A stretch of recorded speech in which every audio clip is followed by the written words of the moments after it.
Welcome to BRK news. ప్రస్తుతం భారతదేశంలో ప్రతి ఇండస్ట్రీకి కూడా భారీ బడ్జెట్ సినిమాలు తీసేందుకు ముందుకొస్తున్నాయి.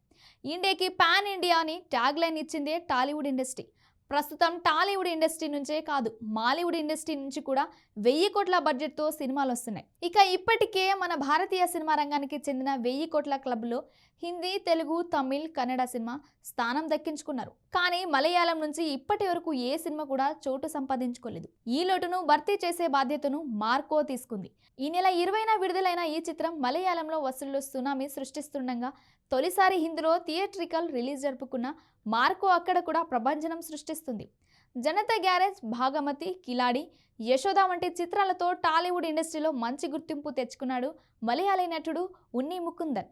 ఉన్ని ముకుందన్ ప్రధాన పాత్రలో నటించిన తాజా చిత్రం మార్కో డిసెంబర్ 20న విడుదలైంది. ఉన్ని ముకుందన్ టైటిల్ రోల్ పై చేసిన చిత్రాన్ని హనీఫ్ ఆదిని దర్శకత్వంలో క్యూబ్స్ ఎంటర్టైన్మెంట్ పతాకంపై షరీఫ్ మహమ్మద్ నిర్మించారు. తెలుగు రాష్ట్రాల్లో హిందీ వర్షన్కు లభిస్తున్న అనూహ్య స్పందనకు దృష్టిలో ఉంచుకొని మరిన్ని థియేటర్లో విడుదల చేసేందుకు జీనివర్స్ సంస్థ సన్నాహాలు చేస్తుంది. ఉన్ని ముకుందన్ టైటిల్ రోల్ ప్లే చేసిన ఈ చిత్రాన్ని హనీఫ్ ఆదిని దర్శకత్వంలో క్యూబ్స్ ఎంటర్టైన్మెంట్ పతాకంపై షరీఫ్ మహమ్మద్ నిర్మించారు. తెలుగు రాష్ట్రాల్లో హిందీ వర్షన్కు లభిస్తున్న అనూహ్య స్పందనకు దృష్టిలో ఉంచుకొని మరిన్ని థియేటర్లో విడుదల చేసేందుకు జీనివర్స్ సంస్థ సన్నాహాలు చేస్తుంది. జీనివర్స్ అధినేత బల్వంత్ సింగ్ మాట్లాడుతూ, బాహుబలి, కేజీఎఫ్, కాంతారా, తాజాగా పుష్ప 2 చిత్రాల గురించి మాట్లాడుకున్నట్లుగా మార్కో గురించి మాట్లాడుకుంటారని ఖచ్చితంగా చెప్పగలను అని అన్నారు.